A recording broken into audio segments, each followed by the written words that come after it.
박수종이 꿈꾸는 정의롭고 원칙이 살아있는 대한민국. 청취자 여러분과 함께 만들어가겠습니다.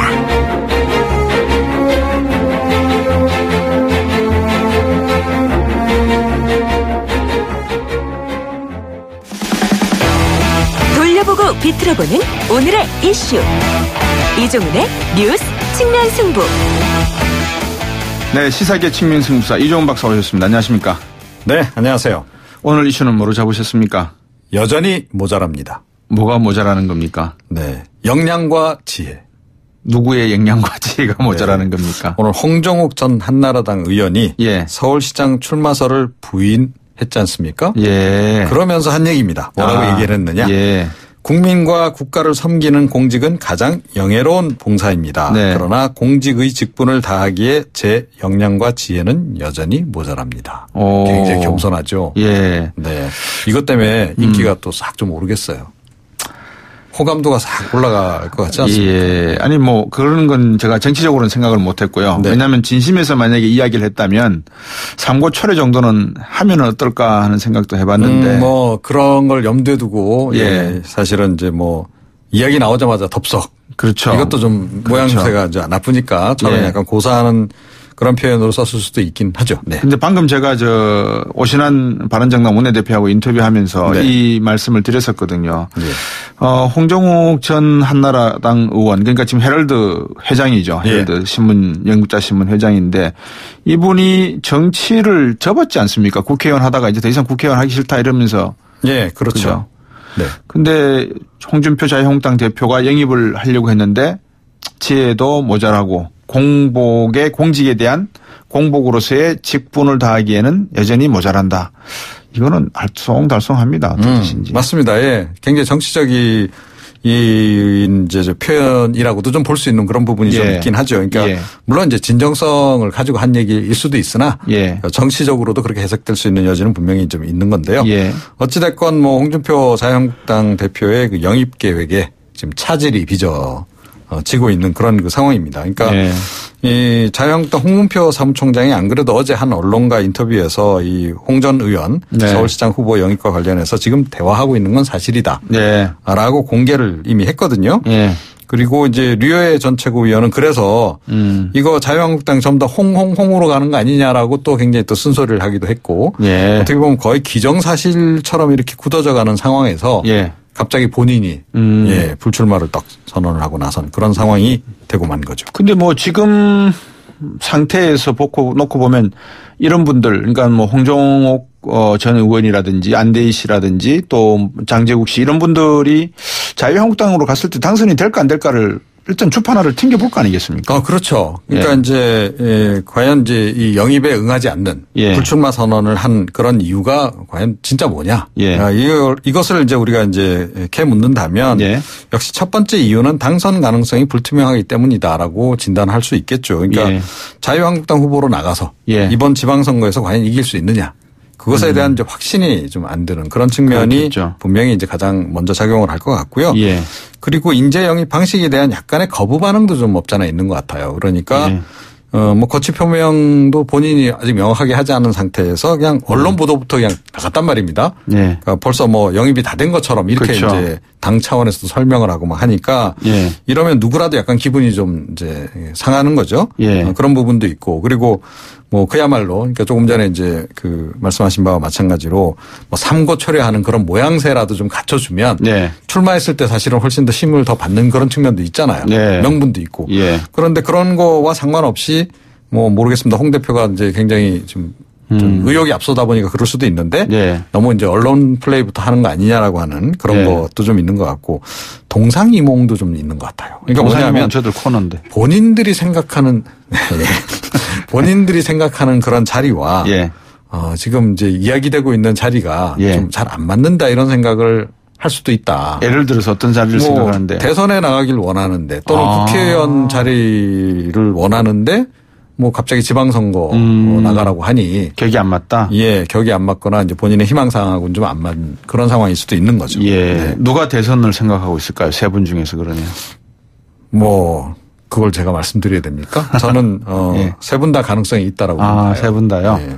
장제국 씨의 형이 장제원 의원입니까? 장제원 의원 형이 장제국 씨입니까? 예, 총장이죠. 우리나라 국회의원분들 되시는 보면 집안들이 다 좋으세요. 아니 그러니까요. 네. 예. 사실은 이제 그게 그래서 네.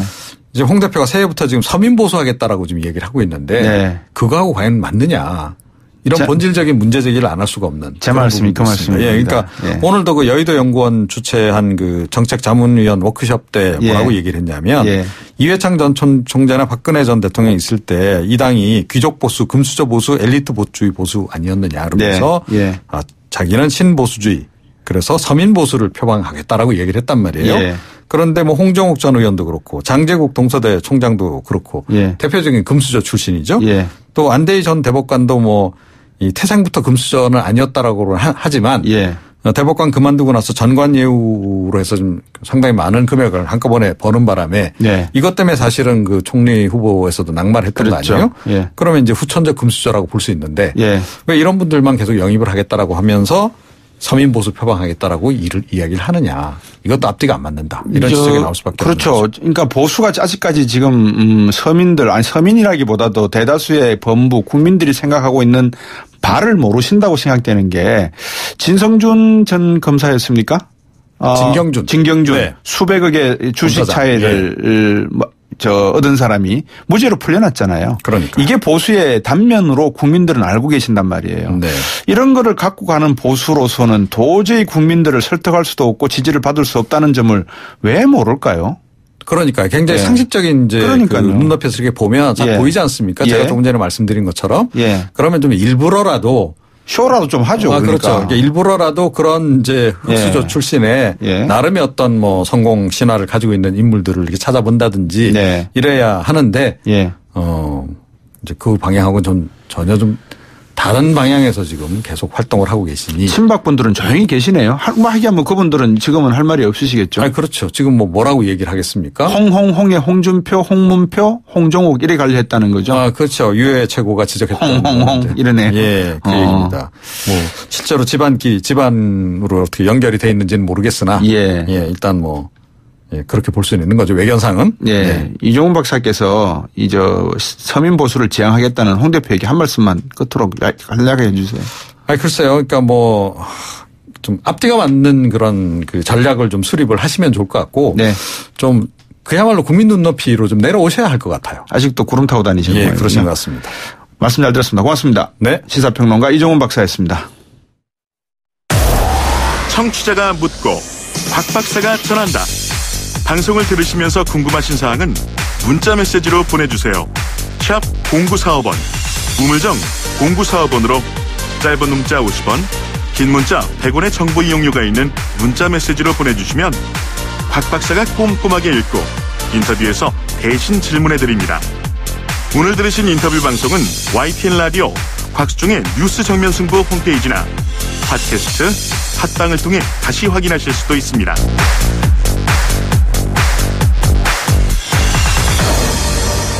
청취자 여러분들께서는 곽수종의 뉴스 정면 승부 청취하고 계시는데요. 저들 시간 중에서 지금 한 해를 정리하는 AS 인터뷰 진행하고 있습니다. 지금 두 분을 하려고 하는데요. 짧은 시간이지만 한 분은 이원재 문화연대 문화정책센터 소장이시고 또 한 분은 강신아 민주사회를 위한 변호사 모임 변호사입니다. 이 두 분과 함께 2017년 문화예술계를 뒤흔든 블랙리스트 사태 진상규명과 처벌 어디까지 왔나라는 제목으로 한번 말씀 나눠보도록 하겠습니다. 먼저 이원재 문화연대 문화정책센터 소장님 전화 연결했습니다. 안녕하십니까 소장님. 안녕하세요. 네. 요즘 이 블랙리스트 사태 어떻게 정의를 하셨습니까? 글쎄요, 많은 분들이 블랙리스트 사태를 문화예술인들에 대한 정부의 지원 배제 사건으로 이해하고 계시는데요. 블랙리스트 사태는 그 부분 하나의 빙산의 일각이고요. 사실 블랙리스트 사태는 이명박 정부 그리고 박근혜 정부가 국가 권력이 사실은 모든 국민들 그리고 문화예술인들을 대상으로 문화적인 권리를 불법적으로 박탈한 국가 범죄, 국가 폭력 사태로 보고 있습니다. 문화적 권리를 박탈당했다는데 저는 솔직히 말씀드려서 개인적으로 이명박 박근혜 정부에 무슨 문화적 권리를 박탈당했는지 모르고 살았거든요. 예. 예. 그게 이제 계속 밝혀지고 있는 건데요. 예. 사실 뭐 이미 블랙리스트 위원회가 밝힌 것처럼 예. 처음엔 이게 되게 우발적인 것처럼 보였지만 예. 이명박 정부의 청와대가 만든 문서에서부터 시작해서 국정원과 또 박근혜 정부 역시도 마찬가지로 이제 블랙리스트 진상위원회가 국가기록원에서 또 이제 밝힌 자료들이 있습니다. 네. 매우 체계적으로 정책적으로 진행이 됐다라는 것이고 네. 한두 명이 아니라 거의 만여 명이 넘는 문화예술인들 대상으로 진행이 됐다는 것. 예. 그리고 이런 부분들이 사실은 보편적인 문화 정책으로 김종덕 전 장관이 사실 법정에서 말했었습니다. 예. 블랙리스트 문제는 정책으로 진행된 거다. 그래서 이런 것들이 이제 표현의 자유, 헌법이 보장하는 표현의 자유를 침해하면서 네. 사실은 모든 국민들의 문화적 권리가 침해되었다고 봐야 될 거라고 보고 있습니다. 그렇군요. 저는 지금 나중에 이제 말씀을 주셨지만 나중에 알았던 것이 이런 문화적인 행사나 이벤트에 있어서 리스트를 만드는데 문화계 쪽 유인촌 장관, 전 장관이나 이런 분들이 만들었다면 모르겠는데 예. 국가보안사라든지 국정원이라든지 감찰을 단행하고 있는 이런 쪽에서 만들었다고 하는 것은 이 분명히 잘못된 부분 아니겠는가 그 생각은 했거든요. 예, 그리고 사실은 말씀하셨죠. 그 부분만이 아니라, 예. 청와대, 그리고 국정원, 최근에 이제 블랙리스트 위원회가 밝힌 것처럼 경찰, 예. 그리고 문체부, 심지어 이제 많은 문화, 예술가들 지원해야 될 문화기관들까지 예. 광범위하게 이 시스템을 만들었다는 점에서는 매우 좀 충격적이고, 놀라운 사실이라고 볼 수 있고요. 네. 이게 어떤 개인이나 특별한 사건이 아니라 이게 하나의 정책이자 시스템으로 거의 9년 가까이 운영됐다라는 것들은 사실은 민주정부, 민주공화국에서는 사실은 받아들이기 힘든 그런 좀 참혹한 사태라고 볼 수 있습니다. 지금 박지원 씨가 문화체육관광부 장관 할 때인가요? 그때 이쪽 예산이 조 단위로 넘어왔다, 크게 증가했다는 이야기를 제가 들었는데 예. 파이가 커져서 이거 돈 파이를 많이 먹기 위해서 다툰 건가요? 아니면 뭐 때문에, 아니면 국민들을 이데올로기적으로나 사상적으로 우편향시키기 위한 노력이었나요? 두 가지가 다 존재합니다. 제가 많이 이제 인터뷰할 때 이야기하는 게 블랙리스트와 화이트리스트는 동전의 양면이다. 네. 하나의 몸통을 가지고 있다고 말하는데요. 예. 말씀하신 것처럼 이제 정부 문건들, 이명박 정부와 박근혜 정부에서 이제 밝혀진 문건들을 봤을 때 말씀하신 어떤 우편향, 예. 어떤 그 이념적인 정책의 부분들도 분명히 존재하고요. 굉장히 시대착오적인 것이지만, 네. 하지만 동시에 거기에 대한 어떤 이미 밝혀진 것처럼 최순실, 차은택 이런 국정농단 사건처럼 네. 거대한 화이트리스트가 존재하죠. 그래서 네. 사실은 경제적 이익, 정치적 이익을 노린 네. 그런 이제 불법을 감수하면서까지 권력을 남용한 그런 사례라고 볼 수 있을 것 같습니다. 중간 발표를 주셨는데 블랙리스트 피해자가 1,012명, 피해 건수가 2,670건 이렇게 하셨는데 예. 1,012명에 대한 블랙리스트가 존재했던 것은 이번에 확인이 된 걸로 그렇게 나오고 있습니다. 그죠? 예, 이거는 이제 아직 현재까지만이고요. 네, 사실은 그렇죠. 현재까지만이고 예. 거의 11,000여 명에 가까운 사람들을 스크린을 한 거고요. 네. 그중에서 지금 블랙리스트 진상조사위가 구체적인 피해를 확인한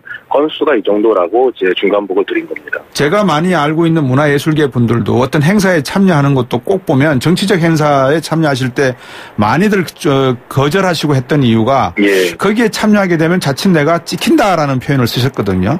예, 문화예술에서 찍는 것들이 있습니까? 사실은 블랙리스트가 그 대표적인 결과물이겠죠. 그러니까 예. 사실은 헌법이 보장하는 정치의 자유가 있고 표현의 자유가 있는데 네. 특히 사실 사실은 예술의 가장 중요한 사회적 역할은 사회에 대한 성찰과 비판일 텐데요. 네. 그것 자체를 이제 자기검열하게 만드는 그렇네. 그게 더 심각한 본질적인 문제라고 할 수 있을 것 같습니다. 어제 새벽까지 많은 분들이 조윤선 전 장관에 대해서 어떻게 될지 막 궁금해들 하신 것 같던데 예. 이분 또 구치소에서 나와서 집으로 가셨습니다. 예. 그게 법에서 판결한 문제를 가지고 저희들이 왈가왈부할 건 아니지만 예. 전에 징역 6년 구형했지 않습니까? 그죠? 예. 선고가 내년 1월에 난다고 하는데 검찰 구형 예. 어떻게 보십니까? 일단 재판 중이기 때문에 구속영장이 이제 처리가 안 된 거지만 네. 일단 구형 형량을 떠나서 가장 문제가 되는 거는 이런 거대한 국가범죄, 국가폭력의 책임자들을 처벌할 법이 없다라는 겁니다. 예. 그래서 사실은 이제 검찰 특검도 고민을 하다가 직권남용인데 사실 직권남용 수준을 넘어서는 명백한 불법적인 행위들을 했기 때문에 이 부분에 대해서 아마 이후에도 법제도의 개선이 필요할 것 같고요. 네. 직권남용으로 처리하다 보니까 이제 형량이 그렇게 나온 건데 예. 사실은 이제 더 안타까운 거는 이런 국가범죄자들 처벌할 수 있는 법률들이 필요하고 예. 특히 무엇보다 지금도 전혀 반성하고 있지 않다라는 게 가장 좀 참혹한 현실 아닌가. 예. 사실은 한 정부의 알겠습니다. 도로 요직을 정했던 그런 사람들이 이제 전혀 이런 문화예술인들에 대한 국가폭력에 네. 대한 반성이 없다는 게 더 심각하다고 보고 있습니다. 예, 짧게 하나 여쭤볼게요. 지금 문정부 출범한 지 7개월 지났지 않습니까? 예. 야당에서는 언론 방송 장악 처절하게 지금 벌어지고 있다는 말들을 하고 계시는데 예. 동의하십니까? 동의하지 않죠. 그분들은 블랙리스트위원회 해체 주장하고 계시는데요. 예. 이거는 정치적 문제를 떠나서 계속 이렇게 국민들의 권리를 이념 정책으로 구분하는 이런 좀 말 그대로 크리스천 적폐라고 생각합니다. 네. 그래서 블랙리스트 진실을 밝히는데 다 같이 참여해야 되지 않나 이런 생각하고 있습니다. 예, 말씀 여기까지 듣도록 하겠습니다. 고맙습니다. 예, 감사합니다. 네, 이원재 문화연대 문화정책센터 소장이었고요. 바로 이어서 민주사회를 위한 변호사 모임 강신하 변호사와 연결하겠습니다. 안녕하십니까? 예, 강신하입니다. 예, 오래 기다리셨습니다. 죄송합니다. 예. 예. 이번에 정부를 상대로 해서 이제 손해배상 소송을 진행하고 계시지 않습니까? 그죠? 예. 어떤 의미를 담고 있을까요? 이번 집단 소송이? 예, 저희들은 이 문화예술의 존재 이유가. 네. 정치, 경제, 권력에 저항하고. 예. 이를 풍자적으로 표현하는데, 이러한 행위를 못하게 하는 것은 표현의 자유를 침해하는. 그렇죠. 예, 국군 문란 행위라고 봅니다. 헌법상에 보장되어 있는 거죠. 예. 그래서 이 집단 소송을 통해서 진상을 규명하고 이런 불행한 행위가 되풀이되지 않도록 알겠습니다. 하기 위한 것입니다. 예. 가능성 어떻게 보세요? 승소하실 자신 있으십니까? 예. 과거에 그 경찰이나 안기부 등이 해고 노동자 명단을 블랙리스트로 작성해서 관리한 적이 있습니다. 그래서 그 노동자들이 죄책을 방해한 사건인데 법원이 이 경우에 위자료를 인정했습니다. 그래서 저희들도 충분히 승소 가능성이 있다고 봅니다. 저같이 이렇게 다른 분들이 차천타천으로 정부에 많이 추천도 받고 이런 사람들도 누구누구의 사람이다라고 찍혀서 못 들어간 경우도 많이 계실 건데 그분들도 집단소송 부탁드려도 될까요? 근데 단순히 블랙리스트 명단에 오른 것만 해도 저희들은 위자료를 받을 수 있다고 생각하고 그렇군요. 그 외에 이제 기금 지원이 배제돼서 구체적으로 피해액이 있으면 저희들이 지금 증거를 수집해서 그 금액을 알겠습니다. 청구하려고 하고 있습니다. 어제 제가 조윤선 전 장관에 대한 구속영장 어떻게 될까를 놓고 이야기하다가 제가 말한 거와 늘 반대로 된다는 분이 계셔가지고 사실 또 반대로 되었습니다. 기각이 됐거든요. 근데 검찰 쪽에서 이번엔 완전히 좀 화가 나신 것 같아요. 법원 쪽에다가. 어떻게 보십니까? 사실은 이 뇌물이 성립하려면 직무 관련성이 가장 중요한 건데요. 우리 법원이 그동안 직무 관련성을 되게 넓게 인정해 온 걸로 알고 있습니다. 그래서 이 뇌물을 준 사람이 특혜가 없어도 뇌물이 성립하고 또 직무 관련성 범위를 영향만 미쳐도 자기가 담당하고 있는 직무에 영향력만 미쳐도 직무 관련성을 인정했는데 이 사건에서는 국정원이 그냥 사용 목적이 특정되어 있는 그 특수활동비를 청와대에 상납한 건데 그 의미는 잘 봐달라고 한 건데 이건 충분히 결정권자에게 영향력을 미치려는 의도가 있다고 봐서 기존의 판례에 비춰보면 충분히 직무와 관련성이 있다고 봅니다. 그래서 아마 검찰이 더 형평성에 반한다. 이렇게 생각하지 않나 싶습니다. 그 신동철 저 보좌관 있지 않습니까? 신동철 보좌관이 조윤선 전 장관하고 같이 행동한 부분이 있었고 조윤선 전 장관은 신동철 비서관에게 미안하다는 말까지 한 걸로 제가 들었는데 또 조 장관 밑에서 일했던 허현준 행정관 말입니다. 이 두 사람들은 다 지금 구속돼 있는 상황이지 않습니까? 근데 책임을 져야 될 이 조윤선 전 장관은 부군을 잘 만나서 그렇습니까? 변호사가 짱짱해서 그렇습니까? 왜 구속이 안 되는 겁니까? 그것도 그거는 뇌물과 관련 없이 블랙리스트 사건과 관련해서 직권 남용에 관한 부분인데 그 부분도 최근에 전 정무수석인 박준우 정무수석이 형사 재판에서 1심 증언을 번복해서 블랙리스트 업무를 알려주었다, 인수인계했다고 분명히 언급을 해서 분명히 그 부분과 관련해서도 또 증거가 충분해서 1심과 달리 증거가 나왔기 때문에 그런 부분에 있어서도 형평성에도 반하고 또 이 상관이 몰랐다는 거 말이 안 될 것 같습니다. 그러니까요. 이게 대통령이 국정 기조가 문화융성으로 가장 중요한 게 좌파 특결, 그러니까 좌파 문화예술인 특결이었는데 그걸 몰랐다는 것은 상식적으로 말이 안 되는 것 같습니다. 그런 의미에서는 차라리 이재용 부회장이 더 떳떳해요. 오늘 어젠가요? 그 마지막 최후 발언에서 네. 내 모든 것은 내 잘못이다. 장충기 사장이나 최재성 부회장 같은 사람들 풀어주고 나한테 죄를 덮어라 이렇게 이야기를 했거든요. 예. 이런 상관은 안 계시네요. 대한민국의 공직자들 중에서는. 이분이 자칭 대한민국에서 최고 엘리트 코스를 밟았는데 네. 자기는 상관인데 자기는 그냥 투명인간으로 아무것도 모르고 밑에 사람이 다 했다 그러는 거는 이거는 좀 너무 무책임하고 이런 사람이 국정의 최고 권력자로 대한민국을 담당했다는 것은 어떻게 보면 이분이 말이 맞다 그러면 대한민국이 되게 불행한 거죠. 국회도 그런 분들이 많이 계신 것 같아서 걱정이고요. 네. 이명박 정부 때 블랙리스트는 어떻게 할 겁니까? 어떻게 된다고 보십니까? 그것도 지금 국정원 적폐청산 TF나 블랙리스트 진상조사위원회 조사에 의하면 김미화 씨나 문성근 씨 같은 좌파 문화예술인들에 대해서 세무 조사도 하고 방송국에 압력을 넣어서 출연 배제해서 당연히 이런 것도 직권남용 강요가 될 것 같습니다. 저희들이 앞으로 이제 지금 이원재 제도 개선위원회 위원장하고도 말씀을 나눴고 지금 강신하 변호사님하고도 말씀을 나눴지만 이 방송 들으시는 블랙리스트라든지 화이트리스트의 내용을 알고 계시는 그 어떤 분들도 사실과 다른 말씀을 하시고 싶으면 전화 주시면 저희들이 인터뷰하도록 그렇게 하겠습니다. 오늘 말씀 여기까지 듣겠습니다. 고맙습니다. 감사합니다. 네, 강신하 민주사회를 위한 변호사 모임 변호사였습니다. YTN 7시 뉴스 듣고 3부로 오겠습니다.